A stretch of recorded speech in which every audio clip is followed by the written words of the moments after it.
Hustle strategy. Bootstrap growth on margin scales. Execution. If they put you out of business, you'll have a lot more leverage. Vertical stakeholder infrastructure. Stocks. Bonds. Shorts. Shorts. Monetize anything that breathes. I have become so physically hot that I will boil the ocean.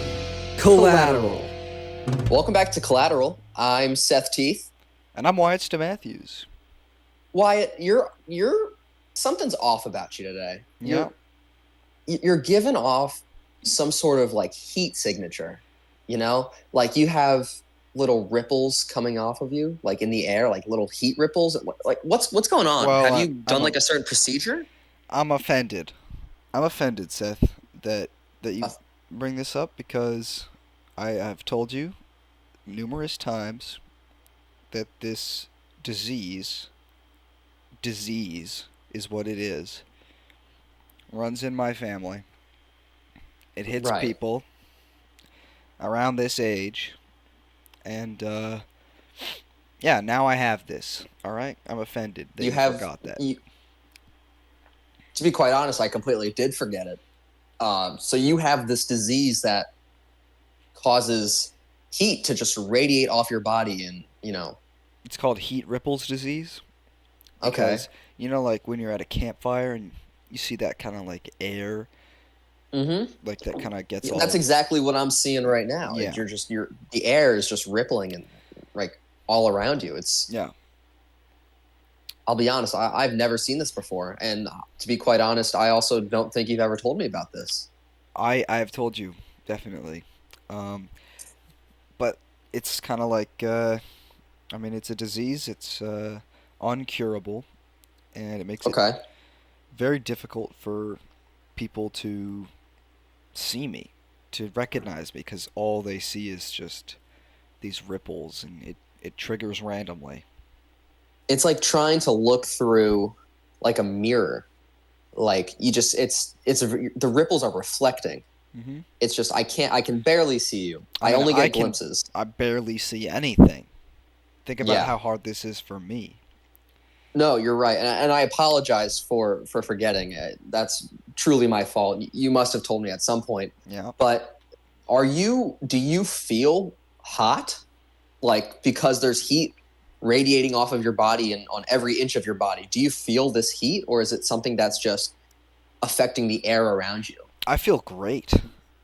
I honestly, getting all this heat off is been something I've been waiting for a while. Yeah.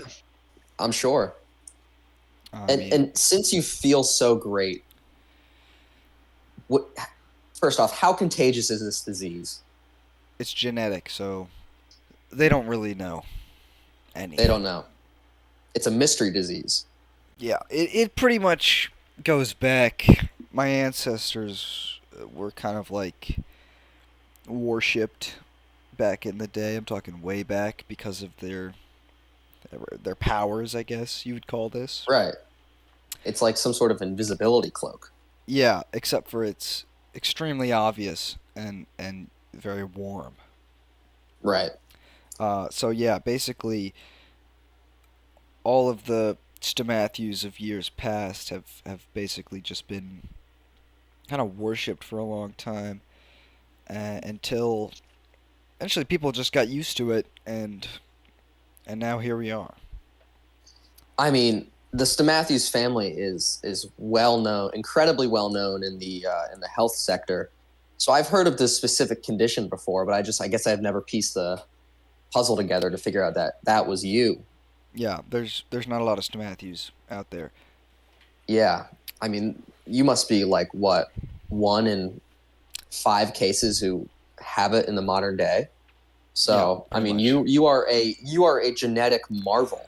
And you don't want to see us 5 get together because it gets hot in that room. Yeah, I'm sure. The walls, the paint starts to melt. The foundation just collapses. You can't even go. You even right now can't even go anywhere without taking, a fire extinguisher just in case things start to get set on fire because of you. Yeah, I keep a little fire extinguisher kind of rolled up in my pant leg in case. Yeah. In case, that's what I say. You can't even go anywhere near a gas station or else kabloom. Well, I went near one today. Driving here, God, that was a goddamn miracle. I made it. Honestly, couldn't see a thing. It's basically I can like imagine. driving with your windshield wipers not working in a thunderstorm. Okay, that helps me formulate a picture of what this ailment must feel like, because that's damn near impossible to do. Yeah, and I got gas. Oh, so you stopped at this gas station? Yeah. Now, were you aware that you were putting all of these people's lives at risk? They were fine. I mean, I they were I fine. hold a certain responsibility for these people. Being in the health sector. So, You know what, Seth? I think you're asking a lot of questions about well, this. I'm just curious. I mean, genetic ailments are my specialty. Mm-hmm. So this is something that I'm curious about. Speaking of that, I don't really want to talk about that anymore. If you don't mind. Hey, that's all right. It's a touchy subject. I get it. I do want to talk about bones. Bones. We all got them. Kind We of do. the foundation for the human body, if you really think about it. When God created man, he started with the bones. Yeah, it's true. Let me tell you a little story. God created man, and it was just a skeleton. Mm-hmm. No skin, no flesh. Nothing. Just a skeleton walking around. And then, no, it was a skeleton, and it fell straight down to the ground. And God was like, well, that didn't work. And I guess I'll add some muscles and everything else. But it's important to remember where we started. Yeah. Without bones, we're nothing, really. And my you can bones take are, away every other part of the human body, and you'd be completely fine. Well, then it kind of goes back to the where it didn't work. Well, you can't take away the bones. Moral of the story: the bones are important. The bones were arguably the most important part of the body. They were the first part, is what we're saying. Right, the foundation, and arguably the strongest. I mean, bones. If you ever seen 2001: A Space Odyssey, that was kind of like the first weapon. Yeah. Just beating other, kind of like you could use it to get that water hole, claim territory. Bones were used to claim territory. Stick it in the ground. That marks your territory. This is my area, because I have set this bone here. And that's kind of just been the norm for a while. I mean, since the dawn of man, bones have been just a staple of humankind. This is my bone. This is my land. Mm-hmm. My house has a bone fence completely surrounding it. The first house was actually built with bones. Animal bones, human bones. It was actually in the Aztec region of the world where they actually developed the first house. They used the bones of their ancestors and of their dead animals, and they built a house with this, and it was a perfectly insulated house. So no matter the weather, no matter the temperature, the house would stay strong and remain cool inside. So, I mean, there's a lot to learn from that. I think we have a lot to learn from the Aztecs. I think we should adopt more of these sort of construction ideals. Sure. I mean, bones, the thing about them is that they fit together well. Mm-hmm. You can build a lot of stuff out of them. You can build people out of them, basically. That's what we're made of. Seriously, we're just a bunch of bones built together. And my put a little glue in there. What are we doing now? You look out the window, you see what the world's come to. And what do you notice? I see it every day. In addition, I don't see a lot of bones. I'm seeing a lot of weak bones. I'm seeing less and less bones every day. Mm-hmm. Bones are slowly deteriorating in number and in physical attributes. I think last week I only saw one bone all week. I mean, I probably saw half a bone in the last 2 weeks. They're just every week, every day, the quantity of bones is just slowly declining. Mm-hmm. And it's running out. What do we do when we run out of bones, huh? What happens then? We're screwed. It's as simple as that. We're screwed. We are. It's quite scary to think about. It's apologies, but I'm getting emotional. You're getting emotional. It's all right. I like there. bones as much as the next guy, but you're getting emotional.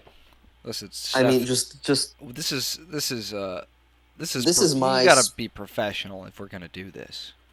You're right. This is just my specialty, and I've been researching this This is your for what? So years. you do bones I do and any part of the genetics. human body. Mm-hmm. You do any part of the human body. I am from the health sector, so this is a touchy subject for me. But fortunately, Health sector. there is one thing that can increase bone quantity in the world today.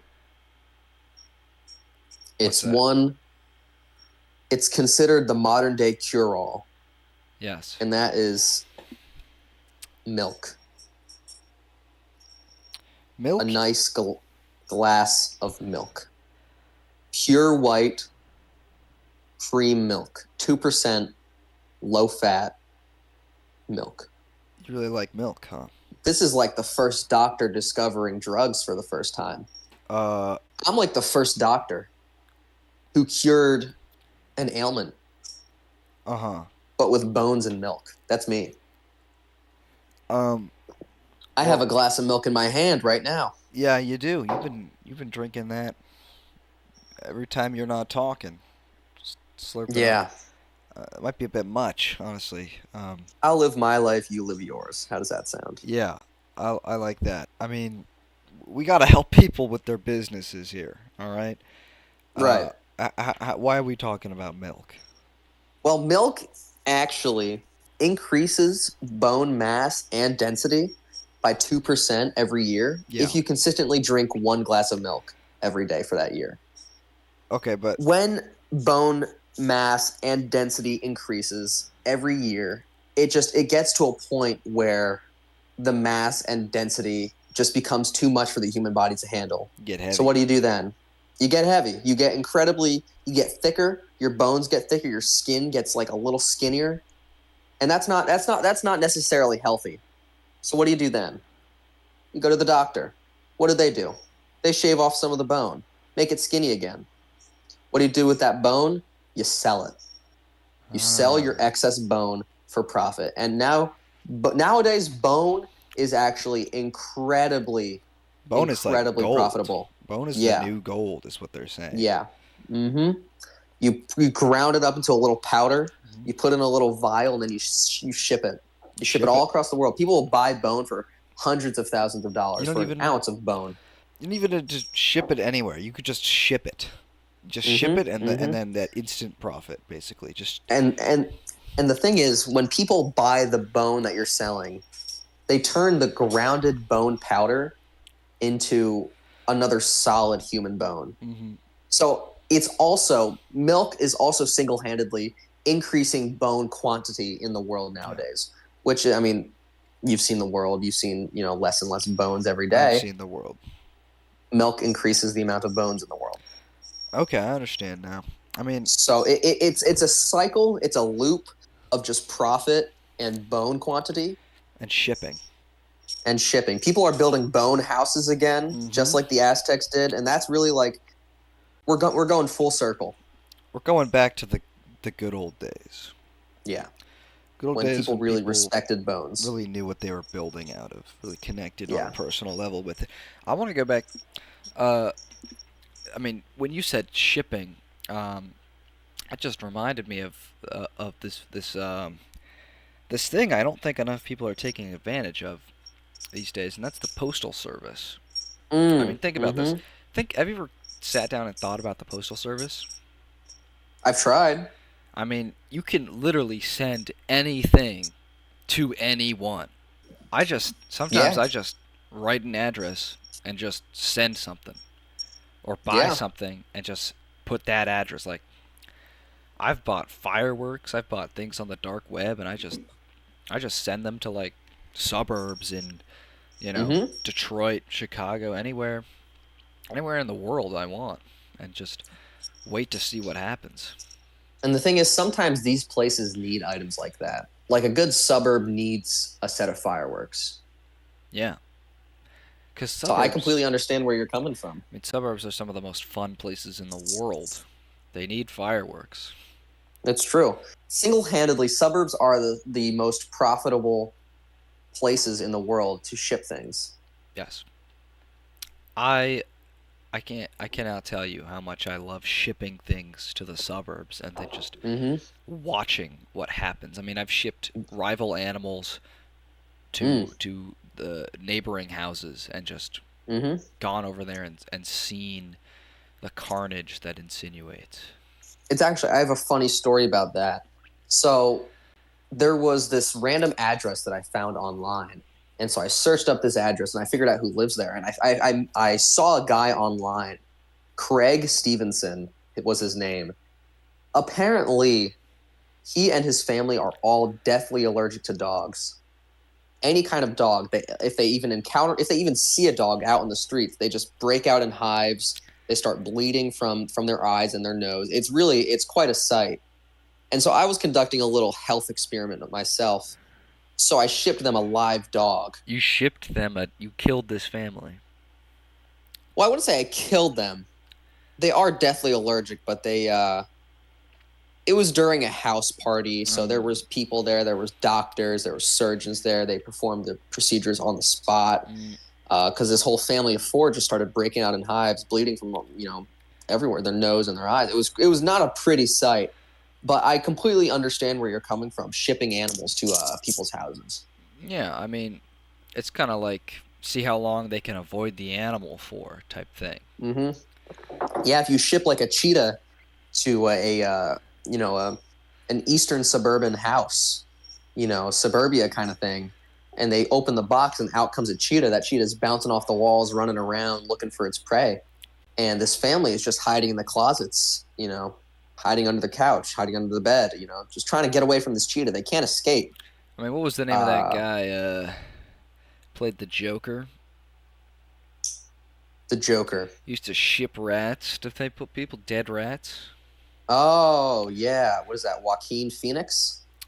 No, he used to ship phoenixes actually to his his rival actors. He would ship phoenixes and animals and all that to kind of scare away his fellow actors. Yeah, he'd kind of ship he'd like carve these stoned phoenixes and ship them and be like, this is who I am. What are you? Yeah. What are you, Robert De Niro? I it's killed actually you in something this movie. That's Phoenix. True. Have a Phoenix, Bob, if I will. It's basically establishing dominance. And it's funny because the Phoenix name, his family name, Phoenix, actually comes down from a generational tradition that the Phoenix family does, which is shipping Phoenix statues and carved stone phoenixes to rival families. Yeah, rival families and rival actors and groups. So Joaquin Phoenix's name is actually based off of a tradition that his family did. So that's just an interesting tidbit. It really comes out in his acting. I mean, Joaquin Phoenix, he's just, you can tell when you watch his movies, he's really competing against those other actors, and he views them as rivals, as people he needs to be better than. And I mean, in that industry, you kind of have to. Yeah. He's quite the force on screen. Yes, especially knowing his he's a his family tradition. Man, Joaquin Phoenix. I mean, he will beat anyone who stands in his way. It's true. Listen, Joaquin Phoenix, if you're listening to this, we'd love to have you on. Yeah. Have a nice little conversation with you. Learn what makes you so profitable. Maybe some acting tips too, if any listeners want to get into acting. We'd love to have you on. Tell us about your newest, your new movies, that whatever you're in nowadays, stuff that's coming out. I don't think he's in any. I mean, he hasn't done a movie like since the Joker movie. I think he's just been. That's true. I think he did get canceled for the stone phoenixes that he was shipping. Getting canceled. Yeah. I think he got canned. They didn't like that one. Nope, You I can't guess not. I guess you can't really ship around stone phoenixes to your rival actors what is nowadays. the point of the postal service if I can't write a death threat to a rival actor? I mean, sometimes you got to just establish that you're better than this other person by threatening their life and their Mm-hmm. family's lives. And the best way to do that is paper and pen. Yeah. Because You that's know those not like only little is it piece of like, paper, yeah, those papers with like the little magazine clippings out where you spell something so they can't trace it back to you? exactly. If I can't ship that to like a rival person of mine with a threat against them, what's the point of the postal service Because then? not only are they going to find me, are they? I mean, not only are they not going to find me, it shows that I know where they live. And if they live halfway across the world, I can't just walk there. I mean, I could. That'd be incredibly threatening if I just walked to California from the United Kingdom. Mm-hmm. That would be incredible. Incredibly But threatening. I just can't. I just can't do that. No. I don't have the capabilities to do that. So So, U.S. Postal Service. yeah, and it's especially incredible when they throw packages and mail and just different kinds of assortments of technologies on planes and Yeah. ship it across the world. I ship pretty much everything. I mean, I pay people like that. I just ship millions of dollars worth of cash every year to my employees because I don't want to pay them in person. I want to mail them their paycheck because I've got a lot of virtual employees in this day and age, Exactly. And and especially for your company, they're not allowed to see you. they're not allowed to they're not allowed to see me, and they're not allowed to take checks. So it's Yeah. kind of like a cash. There's no wiring. It's First come, first serve kind of thing. it's Whoever grabs the either cash first takes it.